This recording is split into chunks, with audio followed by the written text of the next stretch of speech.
This is the Palin Update on Mama Grizzly Radio. I'm Kevin Scholla in the new Full Battle Rattle studios. And you'll get to know him more and more. You'll have even more respect, not just for his record of success and the good intentions for America, but who he is as a person. He's not an elitist. And yes, as a multi-billionaire, we still root him on because he roots us on. It's official. Donald J. Trump is the President of the United States. Trump sworn in this past week in Washington, D.C. to become our 45th president. Truly a great time for our exceptional nation. And with Palin-endorsed Trump now in charge and Barack Obama out, just amazing news for our Second Amendment. Today we'll talk with Dan Wos about our right to bear arms and about his book, Good Gun, Bad Guy. Dan Wos coming up. Plus, we'll have the latest national and Alaska headlines and Sarah Palin news. We'll visit the Crow's Nest with Tanya Crow in California. Also from the Golden State, Kelly Carlson is on target. And a brand new installment of Liberty and Legacy with Tamara Colbert coming up from Texas. You don't want to miss this one. Sarah Hagmeyer is off. We'll have a new millennial forecast next week. Welcome to the Palin Update on Mama Grizzly Radio. The Palin Update is sponsored by Full Battle Rattle. Full Battle Rattle, helping veterans suffering from combat-related disabilities through the healing power of music. Learn more at facebook.com/Full Battle Rattle ABQ. Believe it.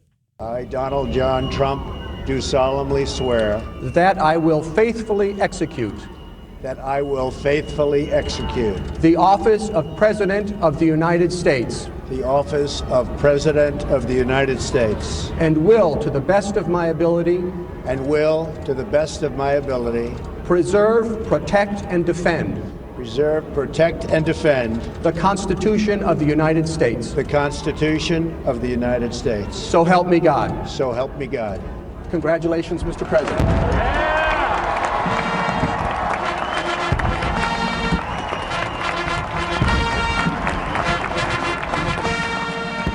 A glorious day this past week in our nation's capital as Donald J. Trump took the oath of office. Trump now President Trump. A victory for liberty and freedom. Trump, backed by Sarah Palin, shocked the establishment by winning the GOP nomination and then trouncing Hillary Clinton in the general. Now with Obama and his far-left European agenda out the door, Americans are hopeful to make America great again. One of the biggest sighs of relief in Trump's inauguration comes from gun owners. Today we talked to an expert on firearms, the author of Good Gun, Bad Guy, Mr. Dan Wos. Dan Wos, welcome to the program. How are you, sir? Oh, Kevin, I'm great. Thanks. How are you? We are doing wonderfully. We have a new president, and, it's great to finally be able to say President Trump on this program and get rid of the elect part. And, I do want to get into that with you in a moment as far as talking about our gun rights and our precious Second Amendment. And what I want to ask you before we get into your wonderful book is just in general, as a gun and firearm expert and an expert on our Second Amendment, when Donald Trump was sworn in this past week, is that immediately a huge deal for our Second Amendment and for gun owners everywhere? Because we have a Supreme Court situation coming up. I mean, we could have had Hillary Clinton as the president. It would have been a nightmare if she became president. But here's the great thing. It is absolutely changes everything because now we have the leverage. And what's going to happen now, in my hope, is that we start to change the gun narrative because right now we've been living under 8 years of an anti-gun narrative that's been full of propaganda, lies, angry rhetoric, and just all sorts of nonsense. Now we get to change that narrative to an honest narrative about guns. And it was great because I saw Sean Spicer and President Trump, also feels good to say that, President Trump saying today they're going to hold the media accountable, and that was the greatest thing to hear. And you make a great point, too. We mentioned Hillary, but, I mean, this is addition by subtraction, too, getting rid of the far-left policies of Barack Obama and the way just manipulated every situation of a crime when a gun was involved, from Sandy Hook to your regular everyday things, yet never a mention of anything in Chicago or the real problems in this country, or when there's an attack carried out with a knife or a vehicle, and there's silence there, too. So the hypocrisy and the false narrative, it's just maddening for those who know the truth.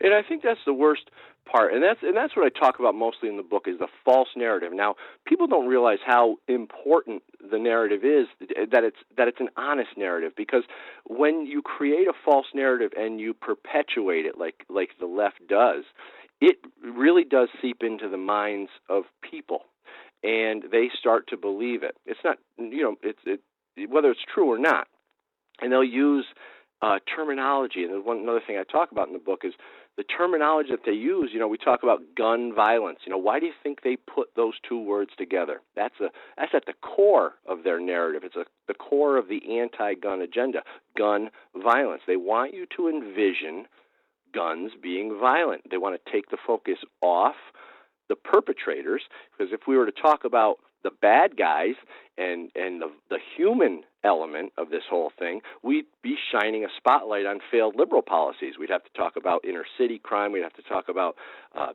gang violence and drugs and open borders and Islamic terrorism. We'd have to talk about all that stuff, and that wouldn't look very good for left-wing policymakers. Well, you nailed it. I mean, especially when it comes to jihadists and things like that, it's always, right, the gunman. But if it's a knife attack, if it's an attack with your hands, if it's an attack with a vehicle, you don't hear, the knife wielder as the headline, as the number one thing. And it's often on like the 16th page, under the WNBA scores, rather than, up there up top where it should be. Well, that book that Dan is mentioning, Good Gun, Bad Guy, and talk about endorsements, people who are just champions for our Second Amendment, raving about your book. Tell us more about it, Dan, how people can get it, and what you want to expose here, because I guess, one thing that I got from it is that you want people to understand the mindset, as crazy as it may be, from the left and from the anti-gun, because that's the only way we, as Americans who believe in this God-given right, are able to combat the nonsense. Yeah, exactly. And that's what I do in this book. I try to, and just so everybody listening knows, there was a time that I was what you might call, and what I call, anti-gun. I was raised in a pro-gun family. My dad brought me target shooting and hunting, but then there was a time after he died that I went anti-gun. I got caught up in it myself.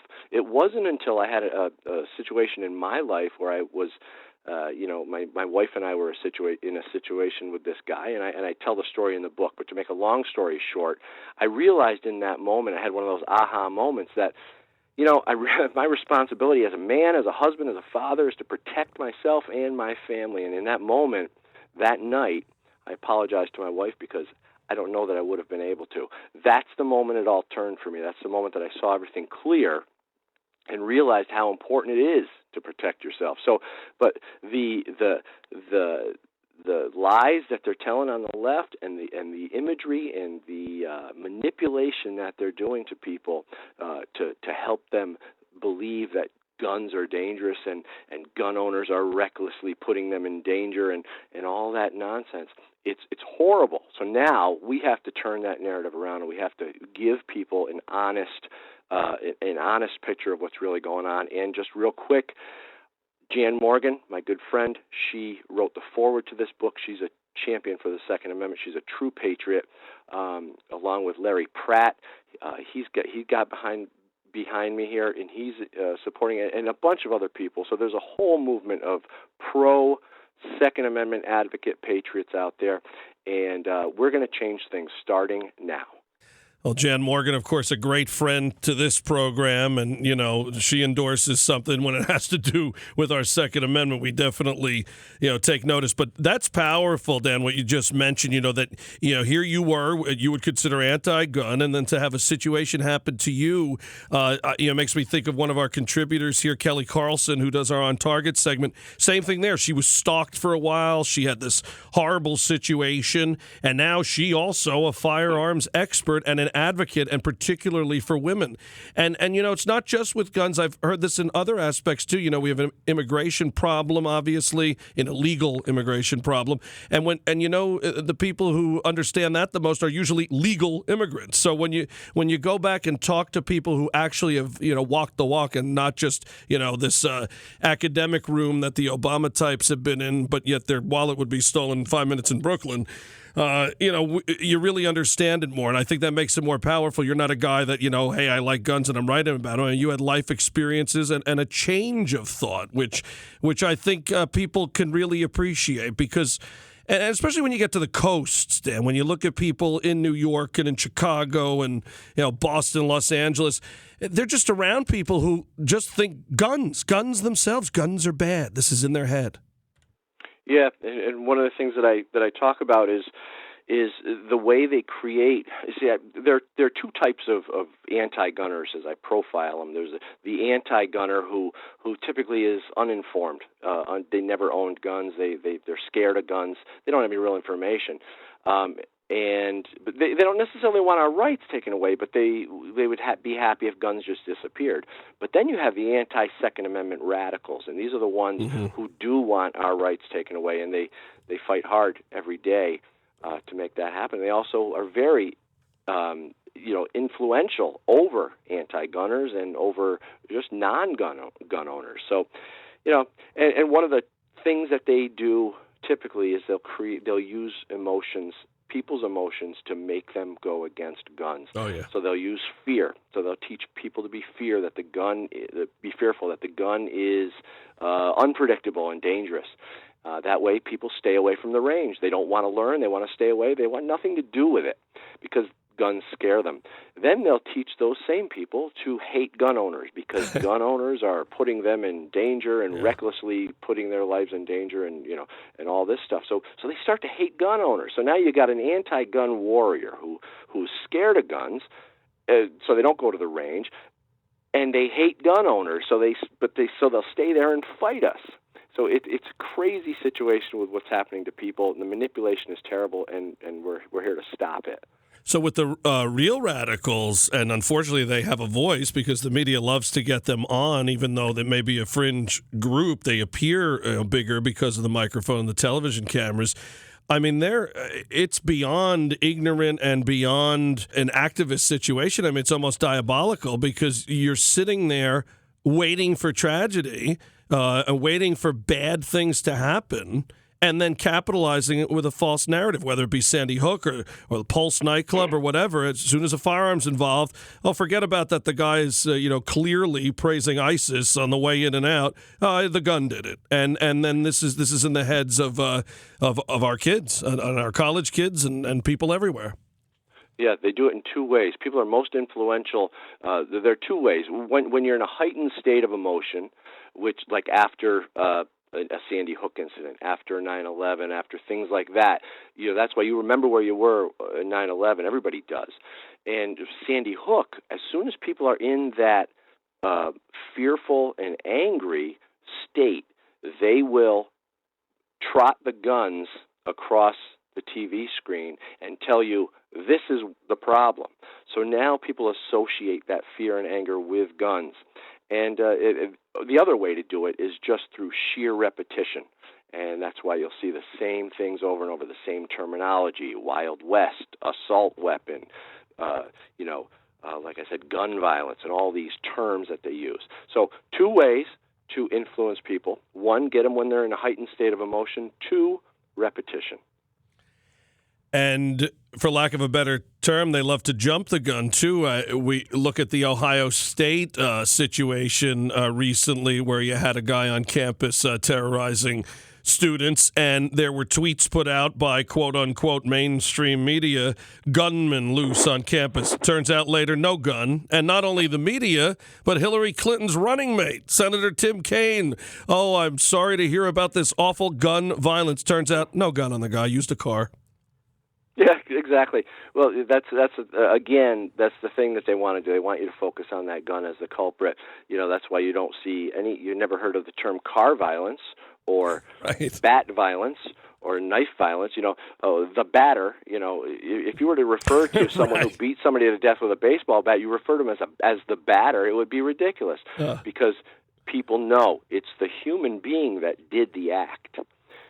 But they need to tie that human emotion or that human act to the gun. They want to humanize the gun so you are scared of it. Because my gun has never pulled its own trigger. Never. My gun has never come out of my belt and pulled its own trigger. It's never jumped off the table and hurt anybody. It doesn't do anything unless I decide it's going to do something. They also want to hide from the real problems in society of why these people are killing each other in Chicago and everywhere else and not talking about it. And I think we learn things from the very young. I teach my children. I mean, my son, obviously into guns as any red-blooded American boy would be, but he also knows, hey, Dad, if I ever find a real one, I tell you or I tell someone I don't touch it. You talk about the rules. You talk about what they're for. You talk about why we need them, why we use them, why it's our right. And then you run into children. I mean, we had a neighbor. She wasn't allowed to play guns even with her finger right away. That was, and of course, these national stories that we've seen, the Pop-Tart and the pancake that looked like a gun and they're kicking kids out of school. What else would you think when there's so many loud megaphone voices who are in the face of our very young trying to get this in from an early age? But now, like I said, with a NRA-endorsed president and a Republican Congress, Senate, and here we go with the Supreme Court. Let's hope, happy days ahead, Dan. Yeah, we're going to teach them how to be American. All right, it is Good Gun, Bad Guy, and Dan, the book available on your website? Yeah, you can go to goodgunbadguy.com or .net, or you can find it on Amazon. It's available out there, and I'm sure people are going to like it. I really open up the topic, and I don't think anybody has really written on this type of level with respect to guns. We've a lot of great books out there with statistics, a lot of gun safety things, a lot of things. Nobody's ever really talked about the anti-gunner quite the way I think I'm doing here.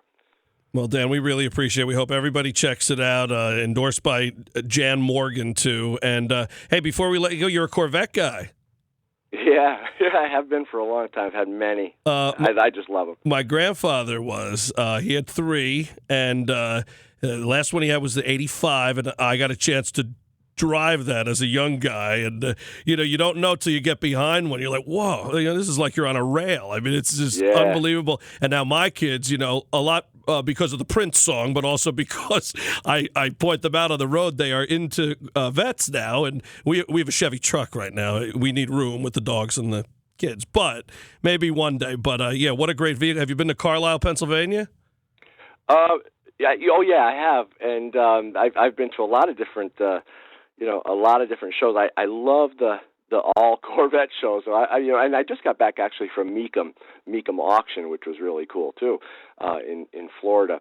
There's some serious cars. I love vets, but I also have a passion for some other vehicles too. But we always have at least 2 or 3 vets around here, and my son, same thing. He just loves it. Dad, which one can I drive today? Yeah, I bet, right? That's a good problem to have. It's like having 2 good quarterbacks. All right, well, here we are, Dan Wos. We really appreciate it. Good gun, bad guy, and we wish you the best. We hope to talk to you again down the road, and very optimistic as the Trump administration now officially in Washington. Absolutely. Thanks so much, Kevin. It's great to know you, and we can do this anytime you'd like. I'd be happy to. For more on Dan Wos and his new book, visit goodgunbadguy.com. Now it's time for Sarah Palin News, headlines, and more about Governor Palin. Sarah Palin honors the great Martin Luther King. Palin gives details on the backstory of her support for President Trump. The governor calls out the crooked media for more blatant lies. One Hollywood star has the guts to speak out. Palin says Islamic Jihad on the march. How about government finally prioritizes to stop it before it stops us? This after the Pulse shooter's wife is arrested. Obama, selfish and narcissistic till the very end. A big happy birthday to the iconic Betty White. Palin rips Obama for his pardons of criminals. Palin's thoughts on the beautiful inauguration, from the entertainment to the swearing in to the aftermath. The mailman Carl Malone delivers, and tolerant liberals attack Trump's son. Palin very used to that sort of disgusting treatment. To read about all these stories, visit the Mama Grizzly Radio Facebook page. To see any of the governor's posts in their entirety, visit Sarah Palin's Facebook page. Follow her on Twitter at Sarah Palin USA. Check out sarahpac.com, and don't miss the new sarahpalin.com. Now let's head to the crow's nest. Here's Tanya Crow. Thanks, Kevin. President Donald J. Trump. The words liberty and justice for all has never sounded so sweet. And we finally have somebody who is preserving that gift and knows just how precious it is and wants that for everyone. And what I'm really excited about is that there is finally a leader, a warrior, with the tenacity and the relentlessness that has always been one of the greatest weapons that the left has. And we have not really had a great warrior to combat that weaponry that is used quite powerfully from the left side, I must say.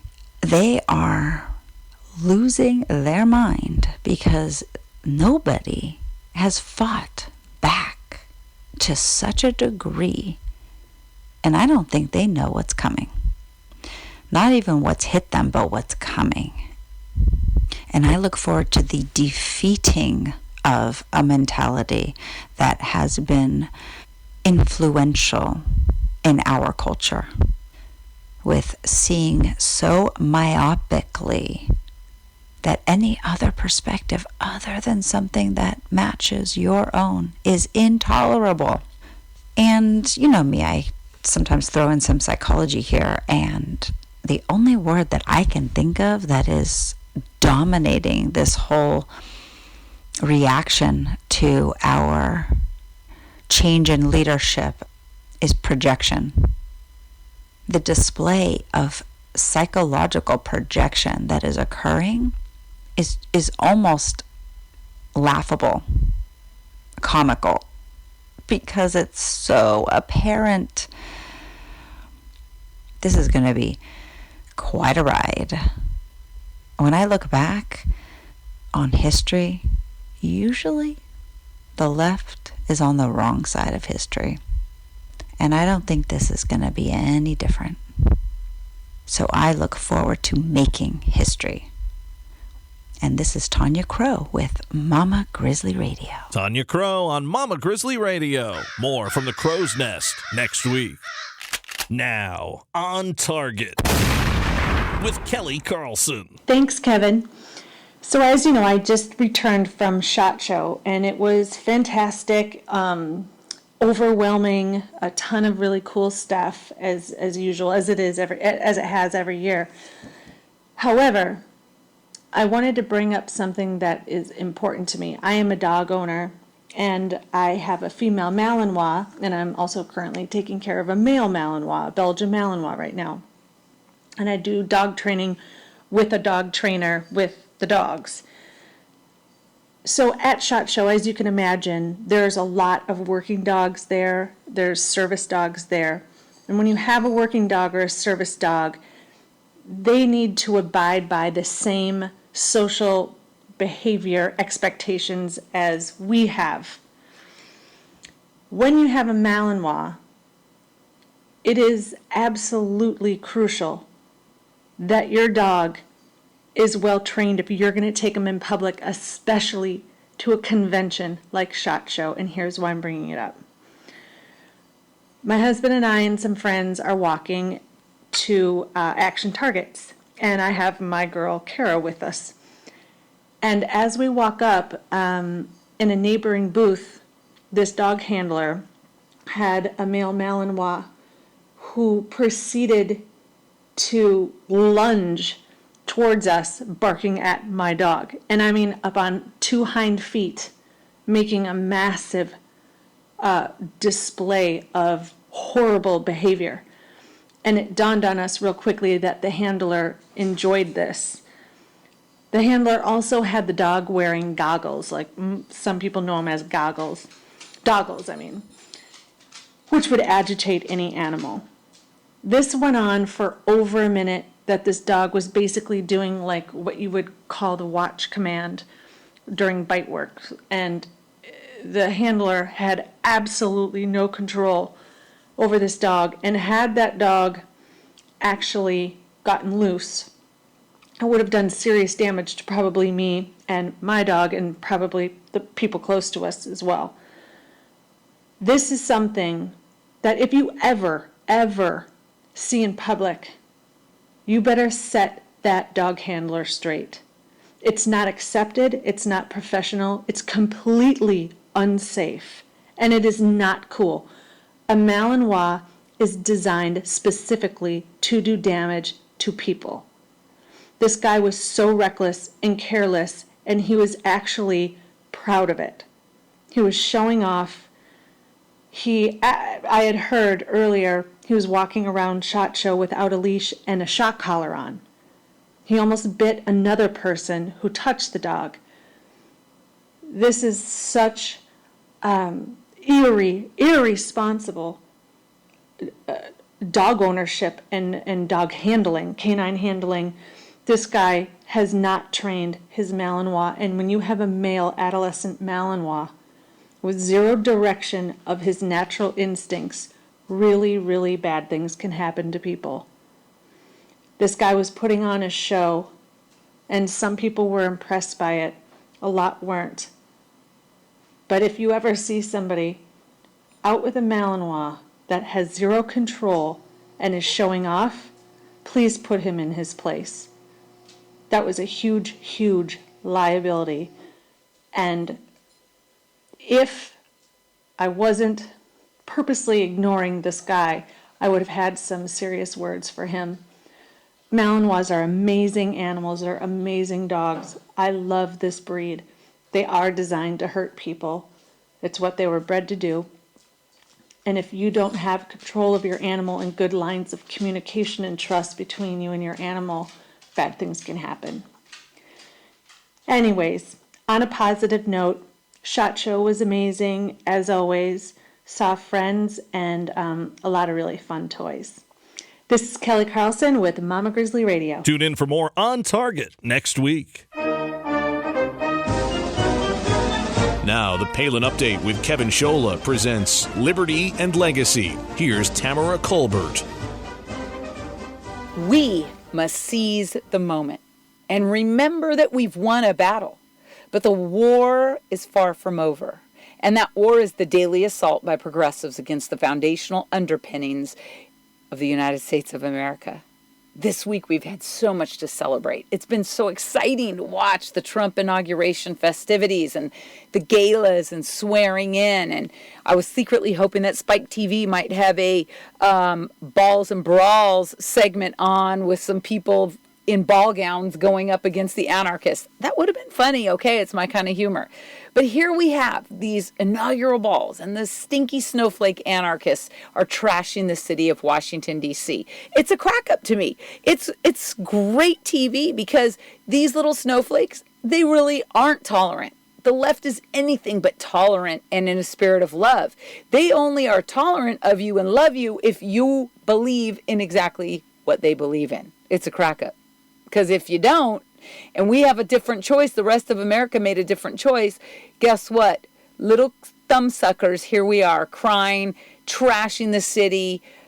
It's ridiculous. It's embarrassing. And of course, these little punks have to cover up their faces, because if their mamas saw them, there's some mamas that would be right out there kicking their little butts back home. And you know what I'm talking about.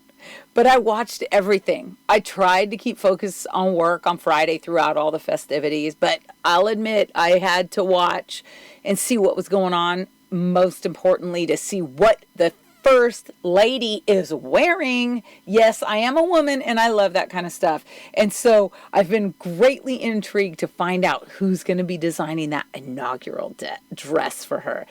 Thank you. Shout out to Mr. Ralph Lauren for making such a beautiful dress for our classy, gorgeous new First Lady, Melania Trump. Wow. I personally think it's one of the most beautiful inauguration dresses in First Lady history. I mean, it was really fantastic. Again, thank you, Ralph Lauren, for standing up for beauty and providing America with an amazing glimpse of why the Ralph Lauren brand is such an iconic American fashion brand. Great job. Although I gotta say, I really couldn't listen to the pundit class give commentary about the president's speech. Because, of course, everybody's going to come away with what their own unique take was based on their frame of reference. So the hater's going to hate, and I won't even listen to their trash, and neither should you. But what did strike me during this speech were I counted the 6 prayers and Trump's reference to our nation being protected by God. As a Christian, I notice things like that, and that's important to me. Are my leaders faith-filled? I believe Donald Trump is in his own personal way. And good for him. I can't really remember the last time a politician stood up in front of the American people and made such a bold, open, outwardly declaration of faith. Straight out, America is protected by God. We were ordained by God. Our nation was founded under God.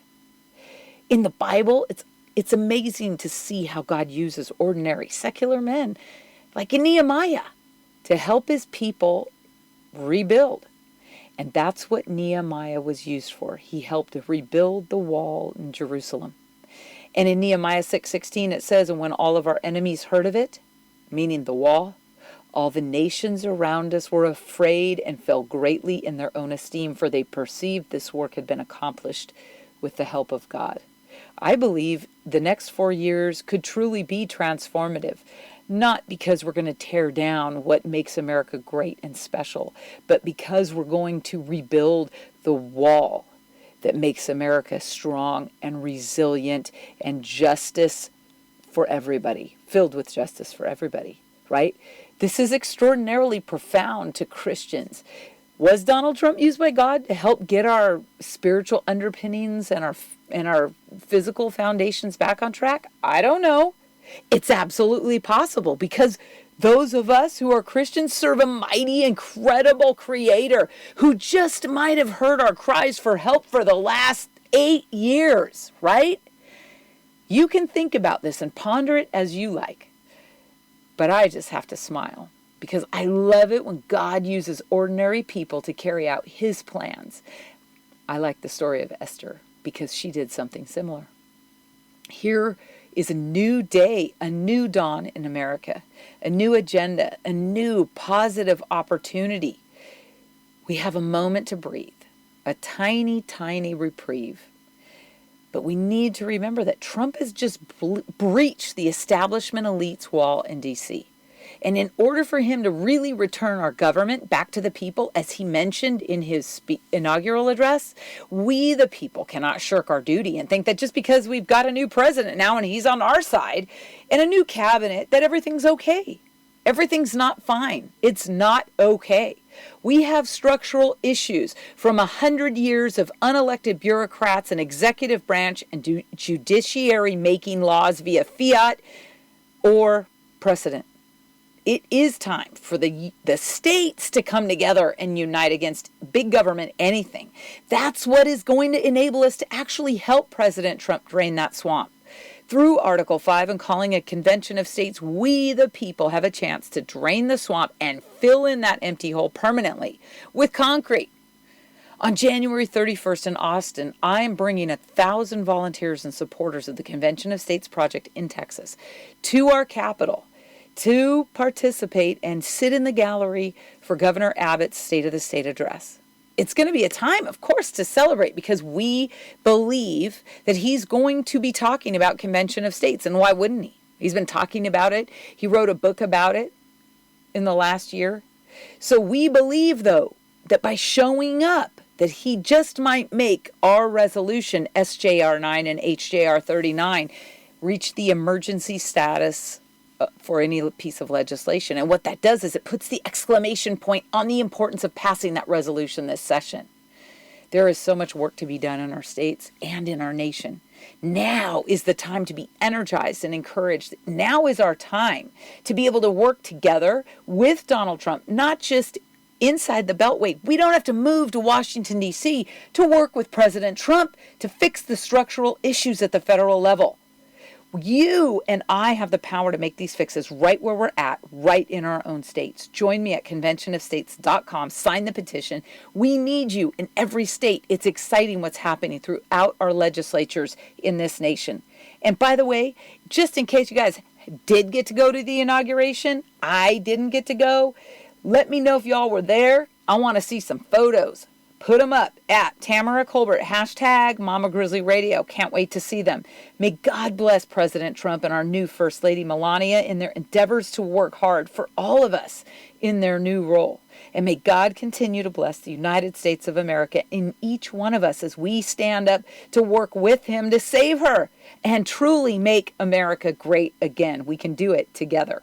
I'm Tamara Colbert for Mama Grizzly Radio. Tamara Colbert in Texas. Tune in for more Liberty and Legacy next week. And to learn about Convention of States, head to conventionofstates.com. The Palin Update, including Liberty and Legacy, the Millennial Forecast, On Target, and The Crow's Nest is on demand and available for download. So just head to mamagrizzlyradio.com, pick the show you want to hear, and you can listen anywhere, anytime. Well, that'll just about do it for this edition of the Palin Update on Mama Grizzly Radio. Visit mamagrizzlyradio.com for continuing coverage of Governor Palin. Also, like Mama Grizzly Radio on Facebook and follow on Twitter at Mama Grizz Radio, at Kevin Scholla, at Tamara Colbert, at Tanya Yoga 13, at S Hagmeyer 2, and at FBR ABQ. And I'm doing some writing for Breitbart News. Go to Breitbart.com and search Kevin Scholla. I want to thank Tamara Colbert, Tanya Crow, Kelly Carlson, Sarah Hagmeyer, and everyone here at Mama Grizzly Radio. Thanks to Dan Wos, and thank you for listening today. A special thanks to our sponsor, Full Battle Rattle. Visit Facebook.com/Full Battle Rattle ABQ. The Palin Update is produced by Lena Anderson, the Andy L. Kramer, and Lori Ann Lewis. Please be sure to join us again next time for another edition of the Palin Update, right here on Mama Grizzly Radio. I'm Kevin Scholla. Have a pleasant day.